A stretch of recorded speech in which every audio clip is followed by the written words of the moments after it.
Well, of course, we have the brainchild, the original thinker here who has created all this wonderful events, the one and only Garry Kasparov. Garry, you must be extremely proud to see, first of all, 10 years of the Grand Chess Tour, all these continents, and now we're in South America, Sao Paulo. Tell us the feeling you have as you stood on stage yesterday, being able to introduce this event to a brand new audience. It's hard to overestimate the importance of us playing here, this tournament in Brazil. It's not just opening a new continent, because chess was not big in South America. So actually yesterday on stage I made a mistake. I said it happens. It's the first major chess event in the continent since Alecki Capablanca. Completely forgetting Petrosian Fischer in Buenos Aires. But again, it could be excused as Brazil, and it did happen in Argentina. So but it's very important that we expand the geography of the Grand Chess Tour. So to become truly global, you have to move around. So we started in North America, St. Louis, moved to Europe. Now it's Eastern Europe, and we may expand even further there. But having Brazil, having South America, I mean, that's definitely just, makes it a world class event. And I also think that Brazil has, phenomenal untapped potential. So this country is virtually non-existent in the world of chess. And it's way over 200 million people, a lot of money here in São Paulo. So there were few attempts to actually push chess into education. But it seems now that's a good moment. I think there's an interest. So I already can sense it. So there's had few talks. So I feel that Brazil could actually be a game changer for us in Latin America. But also it will add for the global chess prestige. We saw the fans here. We saw the kids here this morning. Hundreds of kids. It seems like there's a baseline already. Absolutely. Yeah, we had yesterday, last night, we had a full house. That's very important. And it's São Paulo. It's the financial, industrial capital of Brazil. So the fact that there is such an interest, and again, we definitely start from the scratch. I mean, it's not that we had a big infrastructure here. The country? If you look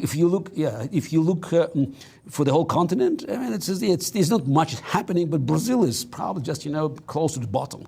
So with the chess development, it's like sleeping giant. If we can untap this potential, it will have a phenomenal impact for chess, not only in this continent but globally. You see the great players here in the events. What are your feelings about these four? We've got three vets and one youngster coming out of Asia, which you guys went to India in Pragnananda.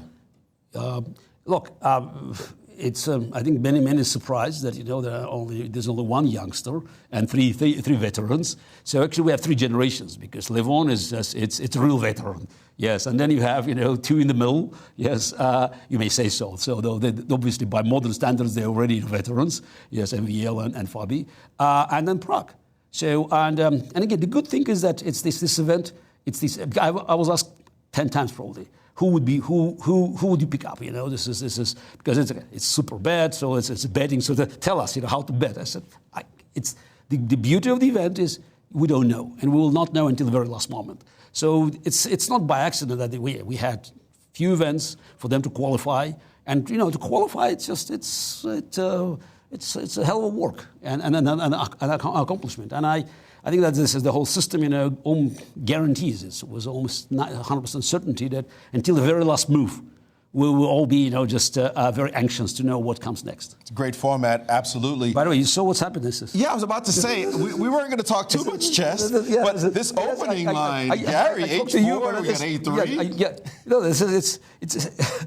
I mean, Fabi is known for his very deep preparation, but it's just, to see someone playing A3, H4, this is just in exhibitions, in similar exhibitions. Yeah, we were used to this kind of play back in the day. But H4, I mean, it's natural, that's this machine recommendation. You had to cover this square. I don't know, maybe it does work.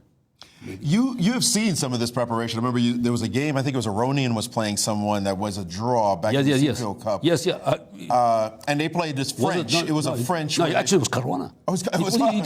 Okay. It was Fabi. So they played this very long line. Very long line in French. And you said something like, I'm using a broken knife. No. This is actually it was one game with it was another game. One was with Caruana actually, which is this line, not A3 bishop A3, but then another one was he played not the MVL, but Sure, was Aronian against somebody. We'll check exactly, the absolutely. facts there. Oh, this is with all this the sacrifices. Insane line. Absolutely insane line. Yes, and it's all computer. This is, yeah. How would you compare that kind of preparation when you see that now as somebody who's grounded in the Botvinnik school and in classical chess? You watch what's happening these days. What they're playing just seems like outer space chess. I have to admit I have mixed feelings about it. On one side I'm sure Botvinnik would be delighted because this is such a deep preparation. They do all this work. On the other side, what about the beauty of being wrong? It's because I remember this. This is kind of very funny, and it's somehow a very disturbing effect when I checked my analysis. It's because we did tons of analysis, and it's in the 80s. You move the pieces, and the level of concentration during the analysis, even many hours, it's not the same as at the chessboard, and of course there were mistakes. But I still was very proud of this, especially the notebooks, myself or Nikitin is this. And then, this in the 90s when we had computers, I was gradually checking it. And I just realized it's like, I thought I had this is the Excalibur, the magic sword. In fact, it was a broken knife. It was truly shocking, so now it says it's coming as close as possible to having Excalibur. So because it's computer in many instances, guarantees that the analysis is near perfect. And then nothing is perfect because every time we have new generation of computers, we find something else.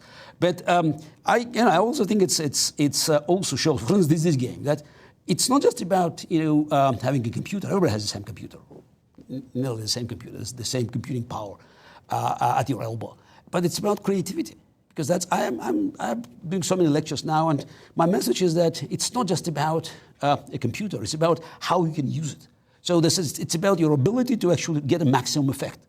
And here it goes, this is A3, H4, so you have to think about it. Yeah, obviously you look at the screen, but it's about synergy. It's about how you can, add this a little dose, a critical dose of human creativity into this into the machine calculation. And that's Fabi is well known for that. And I can bet you that Levon is surprised. A3, H4, so maybe it's some kind of an effect. Because now after Alpha Zero, many chess players they look at H4 moves with more appreciation. Garry, your insights are always invaluable, and we know you're a busy man. Thank you so much for everything you've done for chess, for your vision for the Grand Chess Tour, and we are deeply proud of everything you have done as an ambassador for the sport. Thank you. Thanks for joining us. Thank you, Boris. Guys, Garry Kasparov, back to you in the studio. Thank you, Maurice. Thank you.